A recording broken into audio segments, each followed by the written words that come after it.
हमारी बात होगी सूरतुल फातिहा की एक इंतहाई अहम आयत, इय्याक नअबुदु व इय्याक नस्तईन, कि हम तेरी ही इबादत करते हैं और तुझ ही से मदद मांगते हैं। ये जो सूरतुल फातिहा की जो आयत है, ये कई लिहाज से अहमियत की हामिल है। तो सबसे पहले हम इबादत के तसव्वुर को लेकर चलते हैं कि आखिर इस्लाम के अंदर इबादत का मुकम्मल तसव्वुर है क्या। जब हम बात करते हैं ना इबादत की, तो इबादत के हवाले से आपने चंद बातें जो है वो जहन में रखनी है कि इबादत जो है इस्तिलाही मफ़हूम में अगर देखा जाए, इबादत जो है वो बेसिकली कहा जाता है नफ्स के ख़िलाफ़, नफ्स की ख्वाहिश के ख़िलाफ़ एक रब की बंदगी करना, यानी कि ये इबादत में शामिल है। इसी तरह अलूहियत के अक़ीदे के साथ किसी की ताज़ीम करना, ये भी इबादत है। अलूहियत के अक़ीदे के साथ किसी की अताअत करना, ये भी इबादत है।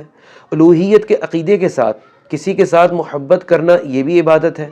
और अलूहियत के अक़ीदे के साथ किसी से दुआ करना, ये भी इबादत है। जहाँ तक मोहब्बत का ताल्लुक़ है, इसके बारे में भी अल्लाह ताला ने कहा है, वमिनन नासि मन यत्तखिदु मिन दूनिल्लाहि अंदादन युहिब्बूनहुम कहुब्बिल्लाह, कि लोगों में से ऐसे भी लोग हैं जो अल्लाह के माँ सिवा दूसरों की इबादत करते हैं। यहाँ इबादत से मुराद दूसरों से ऐसी मोहब्बत रखते हैं कि जितनी मोहब्बत जो है वो अल्लाह के साथ होनी चाहिए। अब उनकी जो मोहब्बत है उसमें बेसिकली उलूहियत का एलिमेंट जो है वो शामिल है।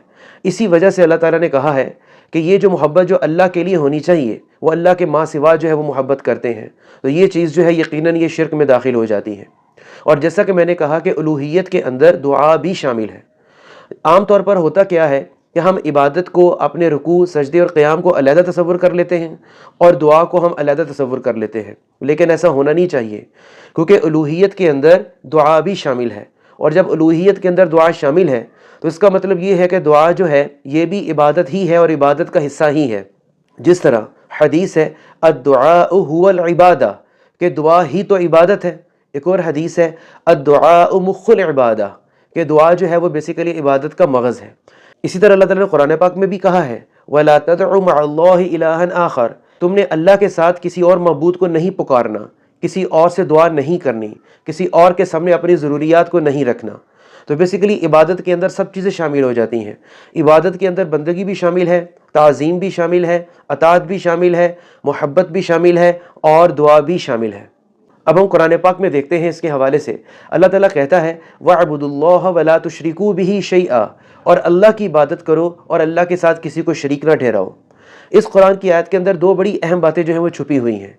एक तो ये कि इबादत जो है वो सिर्फ एक अल्लाह की होनी चाहिए, उसके साथ किसी और को शरीक नहीं ठहराना चाहिए।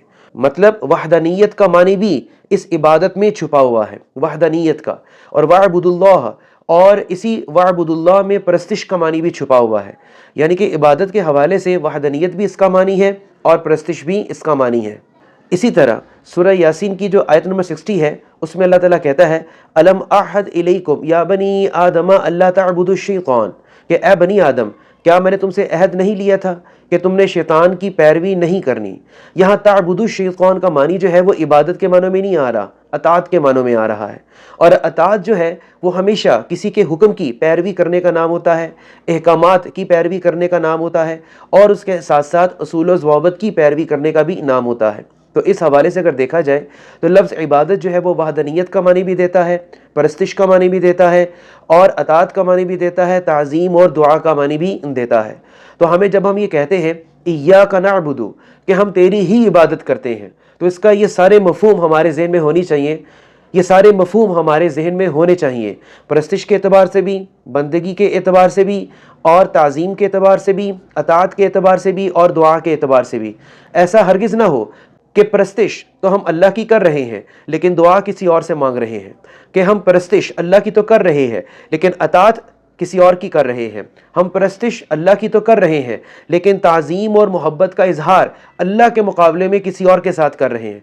तो ये जो है इय्याका नअबुदु, हम तेरी ही इबादत करते हैं, तो हम इस इबादत करने के मानी और मफ़हूम के ऊपर पूरा नहीं उतरते, हम कहीं ना कहीं जाकर शिर्क का शिकार हो जाते हैं।